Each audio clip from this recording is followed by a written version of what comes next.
This is an apple.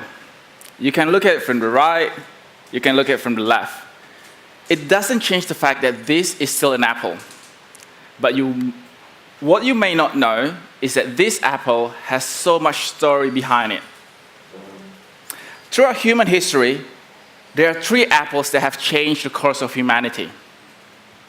Adam's apple, Newton's apple, and Steve Jobs' apple. My dream is to become the world's 4th apple. Yes, you heard me right. Vincent's apple, my apple. Why apple, you might ask? There are approximately 1,755 different types of edible fruit. But there's only one fruit that has been said to have the ability to keep the doctor away. Apples. Why is that? An apple a day keeps the doctor away is a saying that has existed through generations, not only in the Western culture, but also in the Eastern culture. The Mandarin version goes like this: 一天一粒苹果，医生远离我. What was the reason for this adage to exist and remain in the existence until now? In this day and age, it is so easy for us to lose sight of the past and the wisdom of the generations before us. But what I'm trying to do is I'm trying to reconnect with this old adage. Apples have the highest concentration and the widest spectrum of phenolic antioxidants. Phenolics are a group of chemical compounds that are naturally occurring in plants. They are regarded as the holy grail of antioxidant because of their superior ability in catching and neutralizing free radicals. Free radicals are toxic compounds that are constantly on the lookout to steal electrons from our cells. Once our cells are being robbed of their electrons, they become unstable and then turn into free radicals themselves. This actually is very devastating because it leads to a phenomenon known as oxidative chain reaction, much like a domino effect. Oxidation causes cellular damage and may lead to cellular inflammations and many other diseases, including cancers. Phenolic antioxidants protect our cells by donating electrons to stabilize free radicals, putting a stop to this devastating domino effect. Sounds good so far. However, phenolic antioxidants are hard to get at. For many, many years, antioxidants have either been synthetically created through a chemical process or extracted using chemicals such as methanol, ethanol, acetone, or ether. These methods resulted in the final product with the very, very low absorption rate. The absorption rate of these products from these methodologies is only 3 to 5%. This is due to the fact that these chemically extracted products are not compatible with our biological system. My research led me to the invention of a breakthrough technology in the 80 years of antioxidant history. For the very first time, I extracted and activated phenolic antioxidant using only water. I invented this technology based on a process called hydrolysis. Hydrolysis is a naturally occurring process in our digestive system. In principle, it is the breaking down of substances using water. By mimicking hydrolysis, I found a way to manipulate the behavior of water molecules and use them to extract and activate phenolic antioxidants. Using my technology, phenolic antioxidants can now be absorbed in our body, not 3%, not 5%, not 30%, but a whopping 90%. So yes, this is my dream, to become the 4th apple that changes the course of humanity. I know, it sounds weird, it sounds unusual, and it sounds like a strange dream. So let's back up a little bit. Let me share with you the reason why I wanted to become a scientist. My parents taught me from a very young age that it is important to always grow in life and help make a difference. This is the reason why I wanted to become a scientist. I take it as my duty to use what I know and my expertise to contribute to the world. Inventing a technology was a start, but it almost does not mean anything unless I can translate it into practical outcomes that can improve the lives and well-being of people everywhere. It hasn't always been easy. Going against the normal practices that have been in place for over 8 decades was very challenging. The technical and scientific challenges were to be expected. But little did I know, the most challenging aspect has been people. I personally believe that every person that you cross paths with in life teaches you a lesson. There are those who are so inspiring and you want to be like them. Even the ones who are not so good actually teaches you a lesson. You learn not to be like them. Along my journey, I faced a lot of people who tried to influence me and influence who I am. Sure, sometimes it's good, but it can also be bad. People always talk about the best advice they have ever been given. Today, for a change, I want to talk about the worst advice I have ever been given. Once upon a time, there was a young researcher called Vincent. A senior academic in his university called him into his office and then proceeded to give him his advice. That person was me.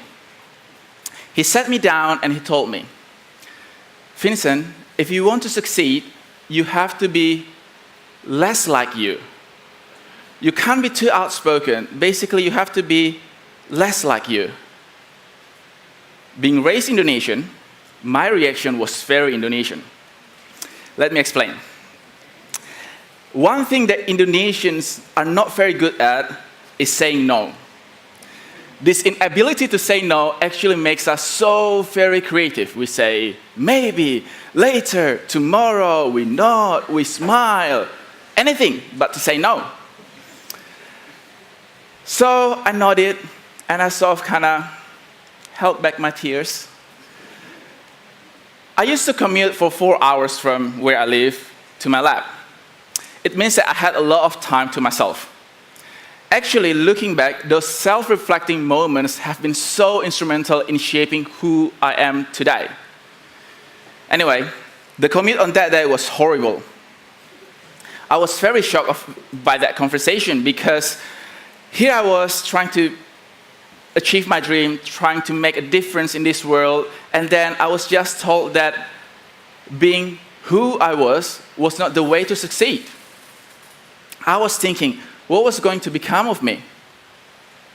Then I decided I was going to turn this horrible, horrible advice into the best advice I've ever been given. I have a dream, and I owe it to myself to see it through. If people like me, and I hope they do, it's good. But if they don't, it's okay, because guess what? I like me.